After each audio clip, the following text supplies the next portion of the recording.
In Chapter 2, let's talk about business and ethics. And no, that's not an oxymoron. Um, there are actually ethics in business. A good example happened a couple of years ago when some employees of Coca-Cola who were apparently privy to the secret recipe of Coca-Cola actually stole the recipe and offered to sell it to Pepsi. And Pepsi was contacted by the individuals and promptly called law enforcement, who arrested the individuals. And I don't know what the outcome was, and if they were found guilty and whatnot. I imagine that they were, and they probably pleaded to lesser charges and whatnot. But in any event, shows a fairly high ethical standard there for Pepsi, saying that, well, it'd be nice to have the recipe. We prefer to compete on our own, straight up, and Pepsi products are fine. We don't necessarily need the Coke recipe. So we do have examples, lots of examples of good ethics in our society and in the business world. So quickly through this, get back to the beginning. How about let's start and take a look at some of these things. Also, the Milan case that I put in the trial, that was a great example of business ethics / social responsibility. We talk a little bit about, here's a company who actually did not invent the EpiPen, is my understanding. They purchased the rights to that from another company and have subsequently increased the price on a pretty regular basis. As the EpiPen gets close to the end of its patent protection. That's not uncommon, by the way, for some of these drugs and related products that get toward the end of their patent protection, that companies do drive up the price. As soon as the patent comes off, then generics are widely available. Usually, if the product's very profitable, generics come in and tend to drive the prices lower. Good example, sometimes I buy generic loratadine, it's called. Well, that's what Claritin was. And Claritin, I remember before it came off of patent protection, price was pretty steep. If you wanted some Claritin, loratadine now you can buy for 3 cents a pill. Maybe you buy them in jars of 100 or 200 or 300, and it costs you $10 or something like that. It's really, really inexpensive. So anyhow, I digress. Kinda on we'll go. Introduction. Old Barbara Tuckman. I had to look Barbara up a year or two ago. So she was apparently an author, I think, and somewhat maybe she might even been a professor and somewhat of a historian. But she said we suffer from a loss of moral sense, right? Of knowing the difference between right and wrong and being governed by it. Others might argue otherwise, but Oliver Wendell Holmes, who was a Supreme Court justice, said, the law is the witness and external, deposit of our moral life. So law becomes something that is a result of our ethics, I guess you might say. So what's happening with ethics in society? And as we look around our society today, public education and the family structure, what we find is that family structures have broken down compared to what they were 20, 30, 40, 50 years ago, when we talk about a traditional family, right? 40 or 50 years ago. Mom kind of stayed home and raised the kids. Dad was usually the breadwinner, and that was kind of the family structure. And families in those days, the kids learned primarily most of their moral and ethics at home from mom and dad. As mom and dad started to divorce more commonly, and you had second marriages, and you've got mixed marriages and this and that and the other thing. We're seeing that that's broken down, and we've tried to rely a little bit more on schools to infuse some of that ethics and morals into our children, and that's been pretty ineffective. That said, We often, every time we open up a newspaper or whatnot, we think the world's fallen to hell in a handbasket, and yet most of the statistics would tell us that the world's a far better place than it was 50 years ago, that we have fewer murders, fewer deaths worldwide overall for other things. We've solved, maybe not solved is a bad word, but we've improved on a lot of the problems that we've had in society. So anyhow, economic interdependence. People used to live on the farm or ranch, and they were self-sufficient, right? They could provide for themselves. And now we're dependent on everybody. When you kind of read that in the book, and I just reread it again this morning to refamiliarize, it's more of an economic argument than it is an ethics argument. But I suppose it's they're making the point that because we are so interdependent, that we're reliant on those groups and organizations really to make good ethical decisions. And then the news media and the internet. Again, here's, I think, one of the problems in society is that we are over publicizing some of the negative things that do happen in our society, and it gives us a false sense of what's really going on in society. We're a much safer society than we were 50 years ago, and yet, the media would have you believe otherwise. I kind of like that one. Insider trading enforcement. We just kind of see things that the SEC does that are business related. SEC investigations. I kind of pointed out a few that have been kind of recent. Martin Scarelli, I think some people pointed out him. I don't know if his was an SEC investigation or not, but he was with what the heck was the name of his company? And they did something similar to the Mylan thing, where he bought a company or bought the product or the licensing rights for a product and increased the price dramatically, and caught all kinds of hell for it. I'm going to make an argument too that some of the things with Mylan that's going on is kind of proof that the free enterprise system works, because they're catching all kinds of hell, all kinds of bad publicity. They're just getting reamed, and as a result, they've already stepped in and offered the rebate thing. And I imagine this has to do with whether they charge insurance companies, Medicare, and those Medicaid, those places, versus people that pay for it by themselves. And so it's been somewhat effective already, and could be again over time.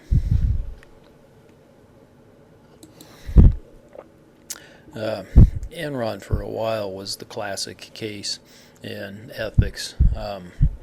It's getting kind of old. It was kind of true that back when the Enron thing was going on, Congress was people were calling on Congress and people in Washington to take action, but it turns out that Enron was a big donator. I think that's like Vice President Cheney. Yeah, I can't remember who that was, but it turns out Enron donated all kinds of money to a lot of the politicians, and therefore people said maybe the action didn't happen as they would have wished.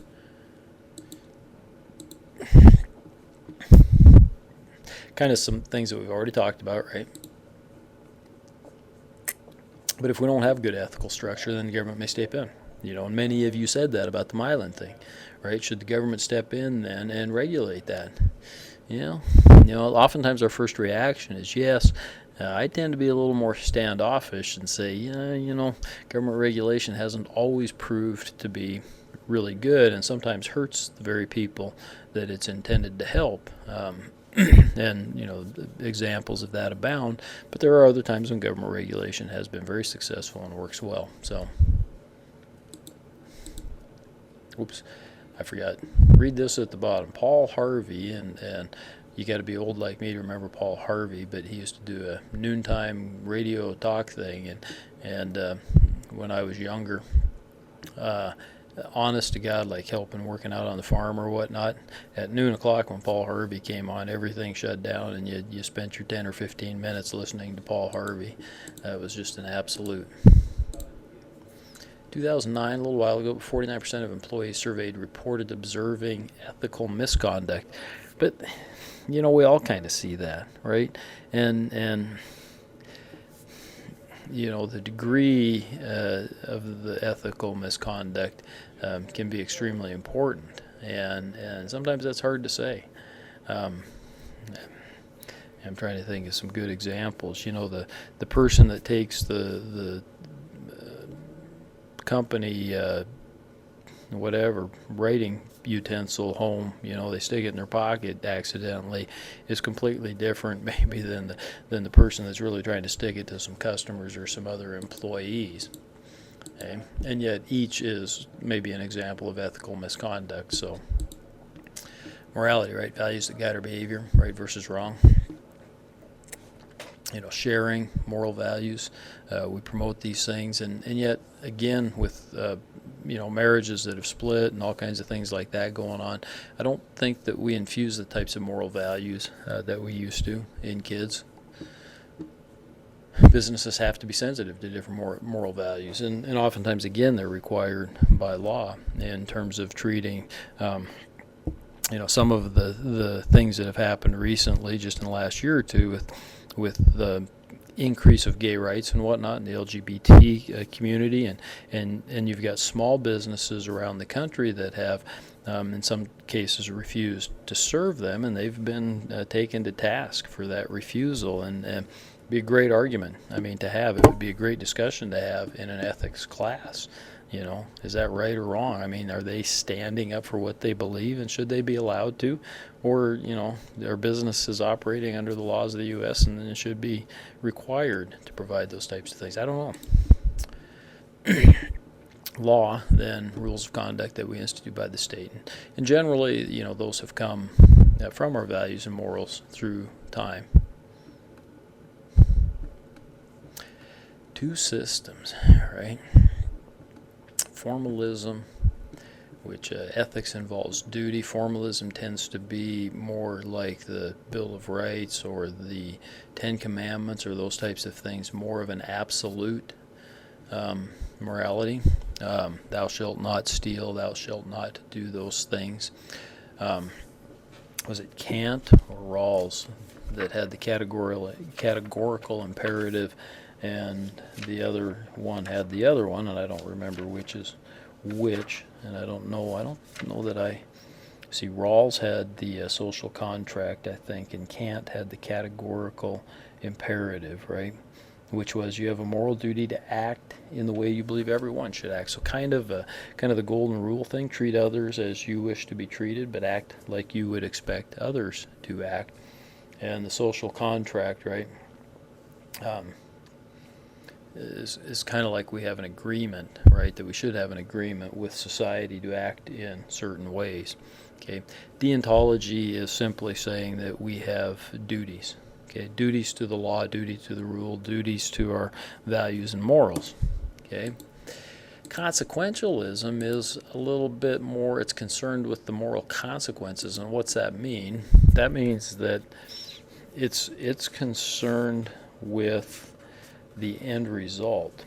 Okay, for example, under formalism, technically, if you told a white lie to your wife because you were going to have a surprise birthday party for her, that would be considered wrong, right? Under consequentialism, it might be okay because the end is going to be that you're going to have this nice surprise birthday party, etc. Okay. And so consequentialism would say that sometimes, we bend the rules a little bit, maybe even break some rules, okay, because the end result is fine. They might argue that it's okay in some nations, and in some nations this is absolutely the case. If you're going to do business there, you might have to pay bribes to the right people. Okay, well, you could argue that paying bribes is absolutely wrong. That would be formalism. Consequentialism might say that, if we pay the bribe, set up a factory, set up a business, set up a retail shop, that's going to benefit maybe hundreds, dozens, hundreds, thousands of people in that particular area. And so therefore it might be a very good thing. Okay? Yeah, teleology. I didn't look that up before, and I don't remember. My guess is it's kind of the opposite, or a little bit different than the duty thing. And again, it's probably saying that we have to have concern about the consequences of our action as opposed to our actions themselves. So I don't think that's would be on the test. Utilitarianism is kind of, again, how do we get the most benefit out of the decisions that we make? Okay, whether or not we sometimes break the rules a little bit along the way. The Protestant ethic kind of deals with the relationship to religion, to a deity, maybe, whereas old-fashioned religions, older religions, including Catholicism, some of those said, there was a hierarchy in the church that really you had to go through in order to achieve a relationship with God. The Protestant ethic was more like individuals can have that relationship with God, and therefore, they have an obligation to work hard. They have an obligation to do those types of things on their own, not needing the church's direction and whatnot. So, ethical systems comparisons. There you go. Kind of what we've already talked about. Philosophers call the end result of the ethical examination the good, the bad, the ugly, the rule of law. Let's call it the good. Is there a relationship between law and ethics? Absolutely. Okay, absolutely. Lanny and I have had this discussion before. Okay, so is it okay, or could you ethically break the law? And I've argued absolutely that you could. He says no, you can't. And my argument is simply this: if I were out on the ski hill, since I'm a ski patroller, and somebody, let's say it's my son, he gets hurt, and it's a bad hurt, life-threatening type of hurt. Would I speed to get into town in order to try to get him the care that he might desperately need? Absolutely. Even though the speeding, I might recognize that speeding certainly breaks the law, and two, might actually increase the odds of, doing damage to other people, I'd probably still do it, and I would feel that was ethically correct. Okay, that would be my self-examination. So values and sources of business ethics come from legal regulations, so some of the things that we have in place, obviously. Professional codes of ethics, so that'd be things like the American Bar Association or the American Medical Association, different organizations, the CPAs, AEI, American Institute of CPAs, I think it is. They have their own codes of ethics, as do organizations. A lot of businesses have their own codes of ethics. And you can oftentimes look those up right online. I think I've given you maybe in your homework an example of Texas Instruments that does so. And then, of course, our individual values, what we were raised with, how we were brought up, what we believe is right and wrong.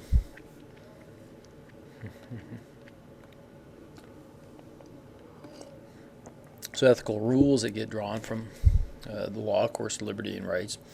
The duty to act in good faith, right? We have to act in good faith if we're negotiating with people, if we're setting up contracts, if we're doing those types of things. The duty to act with the due care means that as we go about our everyday activities or business activities, that we have to act with certain care so as to hopefully not cause harm to others. Okay? Confidentiality. This one's getting to be a bigger and bigger deal. We see that, and I think it's with the proliferation of media like internet and whatnot. Protecting our confidentiality becomes that much more difficult.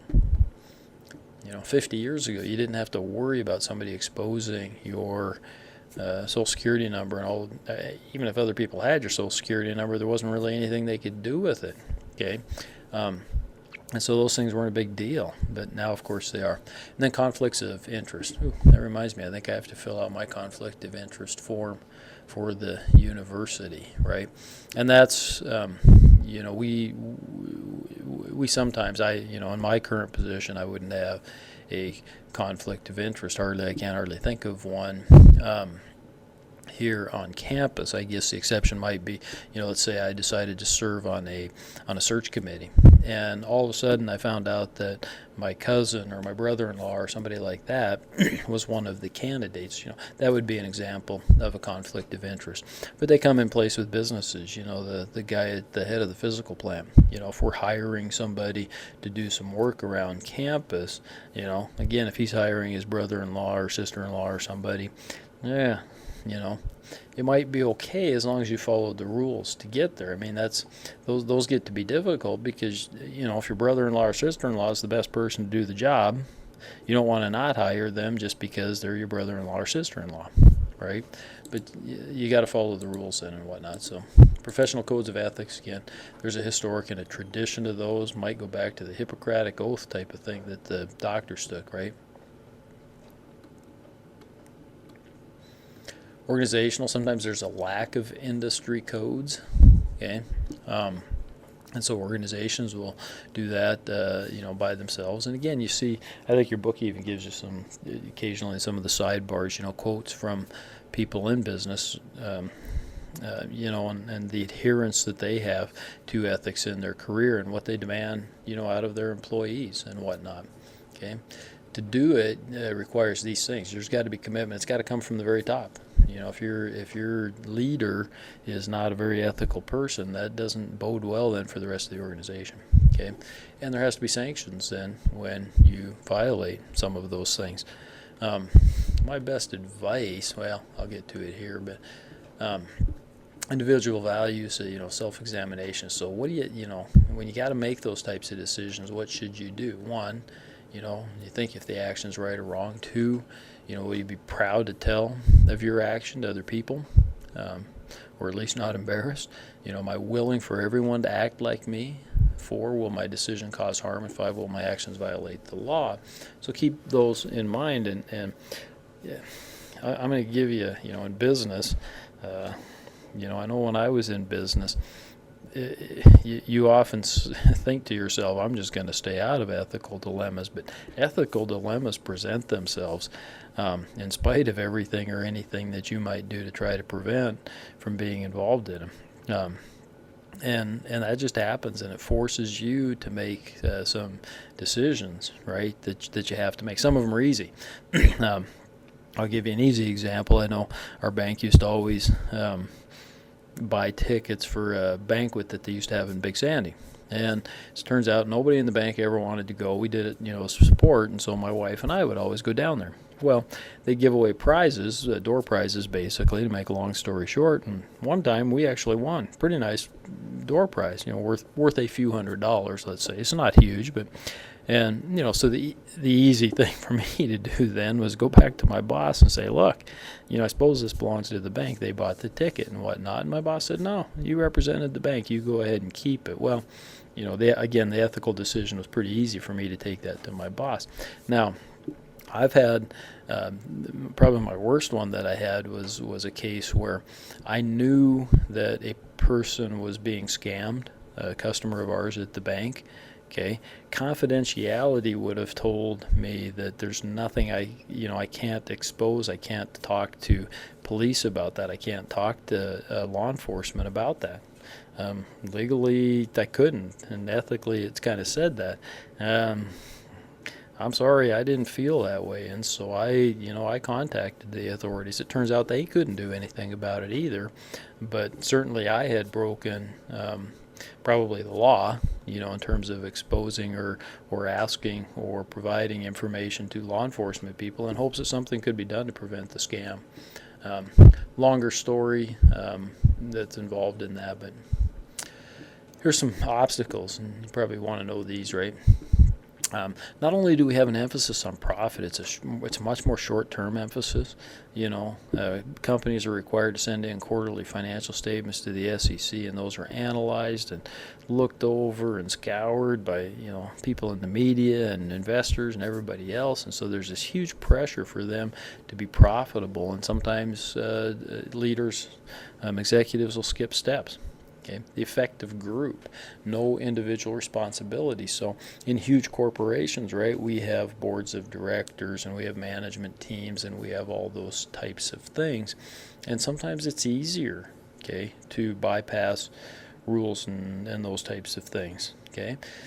And lastly is non-owner control of resources. And think of our mega corporations, you know, a lot of them, most of them, are owned by millions of people that all have a little bit of stock in it. okay, or a little bit of an interest in it, as opposed to one or two owners, and then they hire managers, right? And the managers don't necessarily own big parts of the corporation anyhow, and so they may not have that same interest.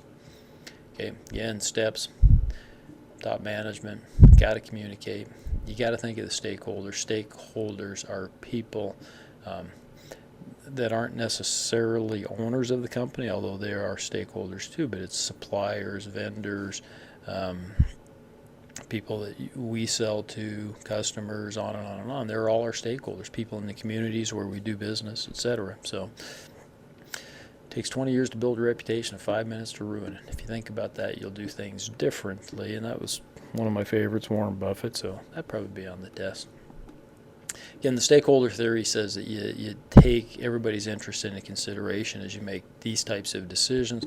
We're talking more like social responsibility types of things here. And some people would argue, and business people would argue certainly, that business ethics can help contribute to profitability.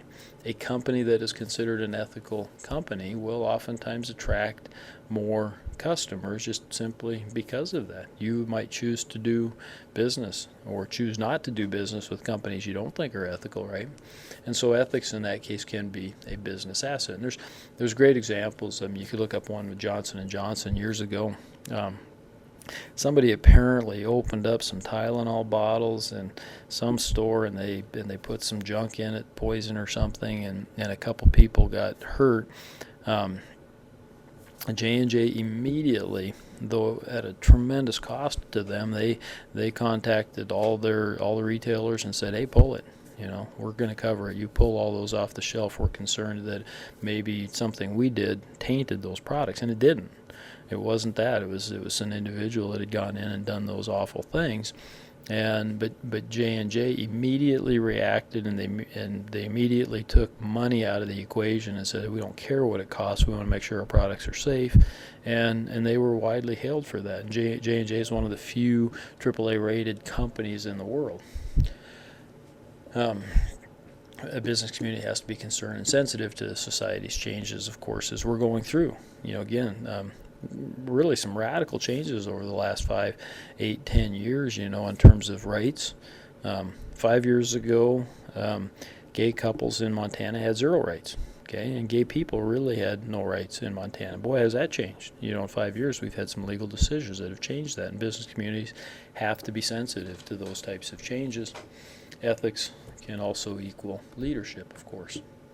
About property, and the book kind of goes through a little bit, and I don't know that I have a lot on the test on there, but just, property sometimes gets criticized, that, and don't think of property just as real property, it's property in general, that it tends to congregate in the hands of maybe a few, or at least they have big amounts of it while others have little, and it can often lead to inequality. We'd argue, on the other hand, that tends to promote good uses of the property. It tends to maximize wealth, and it tends to be kind of a judicial or proper way to do things, right? And I think the simple argument that I would make is that nations that recognize property rights are, generally speaking, far wealthier, far wealthier than nations that do not. And so nations that not only have property rights, but they support them, they protect those property rights and whatnot, and so while they're terribly unequal, very, very unequal, the United States being a good example, still, poor people in the United States live better than 95% of the people on the face of the earth. Pretty close to that, right? And because we've had property rights that have actually increased through time, the wealth of everybody.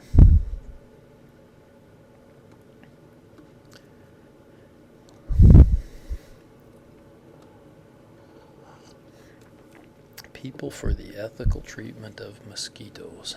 I don't understand that guy at all. I'm not sure if I would call that very ethical or not, but how about, here again, Vioxx and Celebrex, and this was a few years back, but these drugs were available, and I think Celebrex may still be available, but they definitely relieved arthritis pain, okay? But they also increased the risk of heart failure. I had an aunt who passed away, and we believe it might have been because of Vioxx, okay? But when they found this out and that it was causing these things, there were people that went to Congress, okay, who took Vioxx, and they said, I don't care. I want to take that risk. Okay, I'm willing to take that risk because it's the only product that eases my pain and makes my life more bearable. Please, okay. They did still pull. I know Vioxx was pulled from the marketplace. Again, I'm not sure about Celebrex. I think it may still be available. It had less of a concern. I know there was fewer people, or it didn't seem to have the same side effect like Vioxx did. So what do? In a case like that? It becomes difficult, right? Can an act be ethical but not legal? Again, I kind of talked about that. I think yes, but other people might argue no. What about using animals to test products? A lot of people would say for certainly for life-saving types of products, but probably not for mascara and things like that, right? There you are. That's the end, and that was plenty long enough. So I will sign off, and we'll have our first test coming up at the end of this week. So good luck.